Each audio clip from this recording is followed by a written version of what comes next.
처음부터 이제 반응이 폭발적으로 이렇게 일어났었어요. 그때 이제 같이 동업하신 분이 막아줬으면 좋겠다라고 이야기를 하는. 진짜? 분명히 이제 그 친구는 그랬거든요. 혼자 서게 되면 망할 것이다. 물론 걱정이 많았죠. 네가 그렇게 할 것 같으면 해. 두렵지 않아. 오늘은 잠실에서 수제갈비 원탑 담은갈비에 왔습니다. 들어가시죠. 단결. 어유. 아이고. 반갑습니다. 잘 지내셨어요? 예예예. 어유 와, 손님 벌써 다 짰네. 바쁘신 분이 아이고 저희. 귀한 시간을 내주시고 예예. 영광입니다. 안녕하세요. 네, 반갑습니다. 대표님이 좀 본인 소개 좀 부탁드리겠습니다. 네. 잠실에서 담은갈비라는 수제 돼지갈비 전문점을 운영하고 있습니다. 만 13년, 14년 차에 지금 접어들었네요. 열심히 하고 있습니다. 겸손하신데 잠실에서 거의 원탑이시잖아요. 특별히 고기를 선택하신 이유가 좀 있으세요? 이게 이제 돼지갈비를 선택하게 된 계기는 제가 외식업을 처음 시작한 계기와도 맞물려 있습니다. 35년 정도 됐네요. 외식업에. 종사한 지는 35년 됐는데 네. 갈비로는 한 14년 되셨다? 그렇죠. 갈비를 선택하게 된 이유는 가장 대중적이고 편하게 좀 다가갈 수 있는 아이템이 돼지갈비는 전 국민이 좋아해요. 그렇죠. 대표님께서 가장 중요하게 생각하시는 것 중에 하나가 식이동원이라고 말씀하셨는데 이게 원래 식이동원은 없어요. 약식동원이라는 말이 있죠. 밥과 약은 근본이 같다라는 의미예요. 그런데 놀부의 오진권 대표님이 강의를 하시면서 이 외식업에 대한 마음을 식이동원이다. 그때 얘기를 표현하신 거예요? 네, 그래서 저 말도 괜찮다, 멋있다. 그게 이제 담은갈비의 철학이 되신 거구나. 그렇죠. 그러면 대표님께서 상차림 세팅할 때 식이동원 마음으로 하시는데 특별한 포인트들이 있어요? 가장 중요하게 보시는? 그럼요. 갈비라는 메뉴는 가족 외식입니다. 가족 중심이죠. 가족이라는 건 보통 3대를 구성을 하죠. 할아버지, 할머니, 그다음 엄마, 아빠, 그다음에 본인이 되기도 하지만 엄마, 아빠 중심에서는 자식이 되기도 하겠죠. 그렇죠. 그리고 3대가 이제 되다 보면 3대가 다 좋아할 수 있는 부분은 힘들어요. 그렇죠. 고기를 제외하고. 그래서 사이드 메뉴라 그러죠. 반찬은 아이들이 먹을 수 있는 것과 엄마, 아빠가 먹을 수 있는 것과 어른들이 좋아하는 건강식. 그것까지 다 고려하신 그 거구나. 균형이 반드시 맞아야 된다. 대표님께서 평소 경영 철학도 사람의 중심을 두고 시스템과 데이터를 바탕으로 라고 표현하셨는데 어떻게 균형 맞춰서 운영하시는지 좀 설명해 주시겠어요? 사람이 이제 중심이 되는 부분은 뭐 너무나 당연한 이치이고요. 처음 할 때부터 오픈 경영을 저는 지향을 했고, 물론 그때 당시에 이제 매장이 작은 매장이었고 테이블 20개짜리 매장이었지만 법인으로 전환할 수 있었던 이유도 내가 아닌 함께하는 사업체다. 초창기부터 법인으로 전환하셨죠? 초창기부터는 아니고요. 제가 법인으로 전환한 게 5년, 6년 됐네요. 그 전에 그럼 35년 계셨다 그랬는데 뭐 그쪽 관련된 일을 하셨던 건 아니고? 아니에요. 90년도 후반 이때 월간 식당이라는 회사에서 한 13년을 근무를 했었어요. 그 월간 식당이 잡지사나 무슨? 네, 맞습니다. 그런데 그때 당시에는 지금처럼 뭐 유튜버나 핸드폰이 없었던 시절이라 가장 큰 길잡이였죠. 그때가 이제 90년도 후반, 80년도 후반에서 이제 시작했던 당시니까 우리나라 외식업의 이제 1세대들과 어울릴 수 있는 인연을 제가 이제 가질 수 있었고. 지금 대한민국에서 상위권에서 이렇게 자리 잡고 계신 요식업 하시는 분들 거의 다 인연이 있으시겠네? 거의 그렇다고 봐야 되겠죠. 네, 그 당시 놀부였죠. 오진권 회장님이라는 분이 계셨고 경영 철학이나 이야기를 이제 좀 많이 옆에서 듣고, 지금은 또 많이 성장한 뭐 송추 가마골이나 벽제갈비나 강강술래 같은 이런 거의 뭐 독보적으로 하고 있는데 같은 시기에 이렇게 다 하셨구나. 동시대를 있으면서 그런 분들의 도움도 많이 받았던.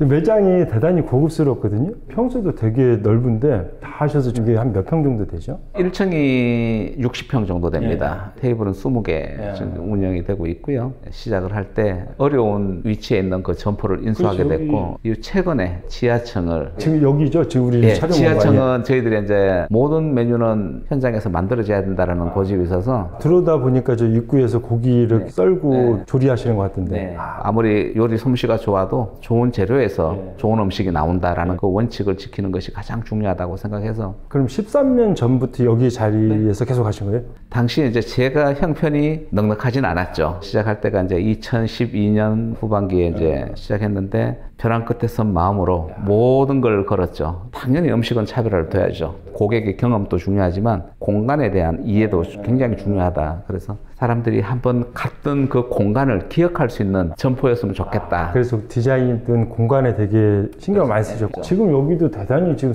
너무 고급스럽거든요. 제가 이 외식업을 처음 해야 되겠다라고 이제 마음을 먹었던 건 대구에서 시작이었죠. 20대 중후반에 일찍 해서 어려운 형편이었지만 양식당을 조그만한 걸 그때 당시에 돈가스, 뭐 함박스테이크 경쟁 점포들과 내가 갖고 있는 점포들의 어떤 경쟁점이 겉으로 봐도 너무 이렇게 뒤처지는 거예요. 변화가 좀 필요할 것 같다라고 생각해서 그때 당시에 대구대학교 유영진 교수님이라고 대학 다닐 때 은사님이신데 CEO MBA 과정을 만드신 거예요. 일기생으로 제가 들어갔죠. 그때는 그런 과정들이 거의 없을 때 전문 근무할 때 전문 근무할 때였죠. 그때 당시에 월간식당에 이제 박형희 대표님이세요. 그분이 오셔서 이제 강의를 하시는데 세계화에 대한 이야기, 경쟁력, 그리고 외식업에 대한 꿈 이런 이야기를 하시는데 그 이야기를 듣고 제가 진짜 머리에 망치를 맞은 것 같아. 지금까지 내가 뭘 했나? 지금의 내 자리에서 뭔가를 변화나 성공을 이끌어내기에는 한계가 있다는 걸 그 강의를 듣고 확 들었죠. 그래서 그날 저녁에 이제 집사람한테 이야기를 한 거예요. 나 공부해야 되겠다. 장사하고 있는 게 이게 중요한 것 같지가 않아. 지금 아기가 생기고 지금 먹고 살기도 빠듯한데 무슨 공부를 해야 되냐. 이제 이렇게 집사람과 이제 뭐 좀 다투기도 하고 뭐 했지만 식당을 하고 있는 중이었으니까. 그렇죠. 내 몫이니까 내가 알아서 공부를 할게. 식당 운영을 계속 하면서. 그럼요. 그래서 이제 공부를 시작을 한 거죠. 월간식당이라는 회사가 천국 외식업의 길잡이였으니까 치사라는 걸 만들었어요. 취재원이나 정보원처럼 치사에서 이제 활동을 한 거죠. 잘하는 식당이 어떤 면이 장점이 있는지 그런 걸 다 다니시면서 알으셨겠네. 그렇죠. 그게 저한테는 큰 학습이 되었어요. 97년부터 시작해서 쭉 하다 보니까 99년도에 월간식당 대표님이 서울에 올 생각 없느냐 저한테 시합을 월간식당은 서울에 있었어요? 그 당시에? 네, 바로 올라갔습니다. 진짜? 바로 결정했어요. 같이 가져가고? 아니요. 나는 혼자. 지금 가족 때문에 포기했습니다. 이렇게 얘기할 거라고 생각했는데. 내가 집사람한테 딱 이야기했어요. 내가 2년 동안 배우고 내가 공부를 하고 내려올게. 사모님하고 아이는 대구에 있고? 네. 가게 정리하고. 가게도 정리하시고? 네. 그럼 그때 나이가 어떻게 되세요? 30대 초반이죠. 뭐. 그때는 뭐 두려움도 없었고 일단 올라가 보자. 부딪혀 보자. 셋째 누님이 거기에 이제 계셨어요. 조그만한 방 한 칸이 있으니 누님한테 좀 신쓰시겠다. 이렇게 이제 이야기를 하고 올라왔는데 이제 준비가 안 되어 있으니 며칠을 차에서 이렇게 지낸 경험이 있었어요. 오산에서 월간식당까지가 정확하게 55km입니다. 저는 신혼집도 회사 5km 안에서 하려고 서울 중심부에다가 신혼집도 했었던 거고 지금도 이제 딱 서울 중심 이제 이천동에 살고 있는데 편도로 55km면 100km가 넘는 거잖아요. 110km였죠. 와, 110km를 매일 거기에 또 출장도 있으셨고 네. 그거를 7년 동안 네.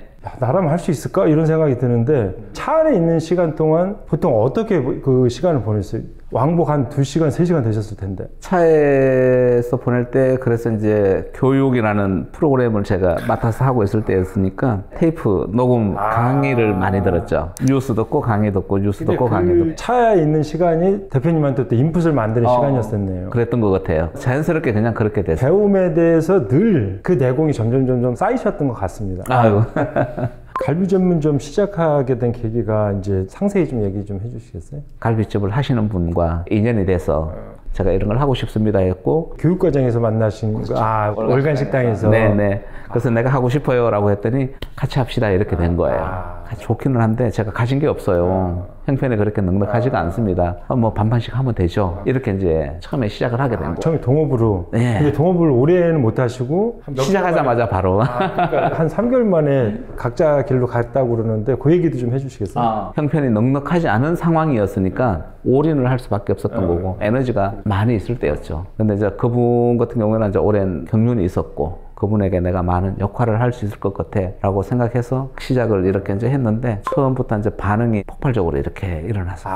대박 났구나, 전부터. 요즘 이야기로 말하면 대박이 났죠. 그때 이제 같이 동업하신 분이 앞서 가려고 했던 게 있었던가 봐요. 어느 날 갑자기 이제 나가줬으면 좋겠다라고 이야기를 하는. 진짜? 같이 갈 수 없는 상황이 돼서 이제 입장 정리를 하면서 분명히 이제 그 친구는 그랬거든요. 혼자 서게 되면 망할 것이다. 이렇게.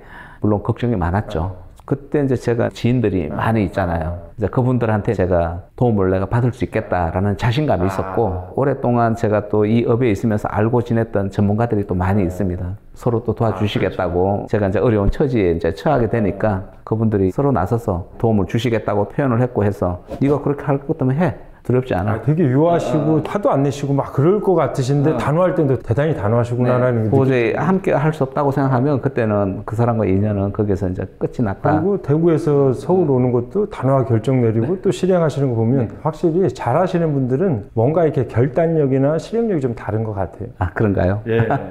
그러면 여기도 오픈하셨을 때 그때도 집은 오산이셨어요? 아닙니다. 그때는 서울까지는 힘들 것 같고 가장 가까운 도시가 구리인 것 같아서. 그래도 잠실하고 구리는 그래도 가깝잖아요. 네, 7km 정도, 55km를 다니다가 7km 다니니까 날아갈 것 같았는데, 그래도 오픈하고 나서 너무 힘들어가지고 여기서 가게에서 먹고 자고를 했었어요. 진짜? 그럼 간이 침대 이런 걸로 하셨어요? 아니요. 마룻바닥에 그냥 이불 들고 와서 정리하고 나면 12시, 1시 이렇게 되니까 집에 갈 힘이 없었어요. 그때 이제 집사람이 고생을 많이 했죠. 근데 보통 아이 키우고 그러면 요즘 캠핑 막 가고 여행도 좀 가고 막 그런 것도 안 하시고서 그냥 매장에 그냥 집중하셔서 그렇게 하셨던 거예요? 돌이켜보니까 지금 이야기하신 게, 그때는 그럴 여유가 눈꽃만큼도 없었습니다. 단 1도 그런 생각을 가질 수 있는 여유가 없었어요. 벼랑 끝에 선 마음으로 업을 시작을 했기 때문에 반드시 성공해야 된다. 뭔가 이루어내야 된다. 오직 그 생각 하나만 있었습니다. 근데 사모님이 부처님 아니세요, 저기?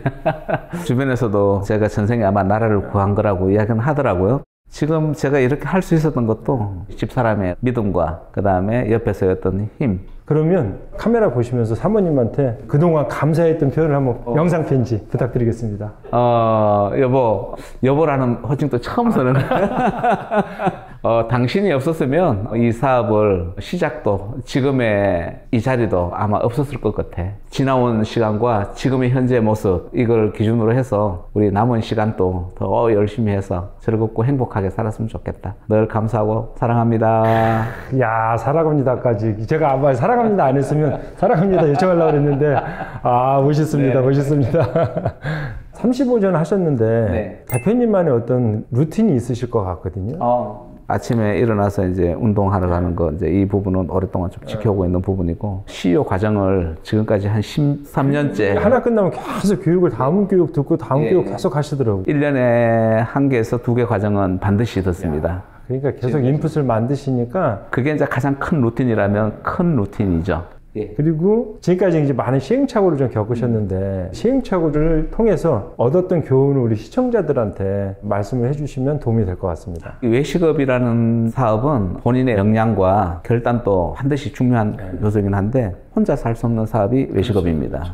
그래서 이런 게 필요한 것 같아요. 내가 가진 것과 네가 가진 것을 함께 하는 사업이 외식업이다. 그게 이제 동업자가 아니더라도 직원들하고. 그렇죠. 내가 가진 것이 있고 가진 것이 없을 때는 네가 가진 것을 같이 가져야 되고, 그 친구가 가진 것이 없을 때는 내가 줄 수 있어야 되고, 그러려면 신뢰가 있어야 되고 믿음도 있어야 되고, 그런 관계를 만들어가는 게 경영자가 아닌가. 그렇죠. 내가 어떤 분야의 전문가라고 해서 그거 하나만 가지고도 경쟁이 안 되는 거죠. 그래서 콜라보가 돼서 그게 어떤 경쟁력이 되는 것 같거든요. 뭐 김밥집처럼 1인 사업장도 있을 수 있겠지만, 그래도 외식업이라는 구조 자체는 함께 하는 사업이다. 이제 마지막 질문인데, 대표님에게 갈비란? 재밌는 표현인데요. 시간을 굽고 마음을 담는다? 야, 무슨 되게 철학적인데?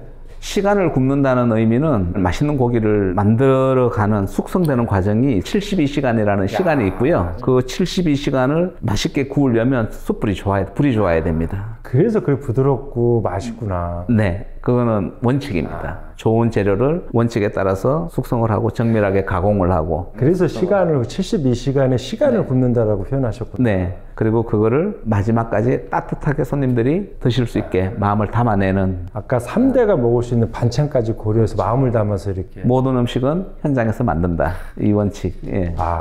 지하까지도 이제 확장을 하셨는데 점점 더 번성하실 것 같습니다. 아유, 감사합니다. 예, 감사합니다. 네, 감사합니다.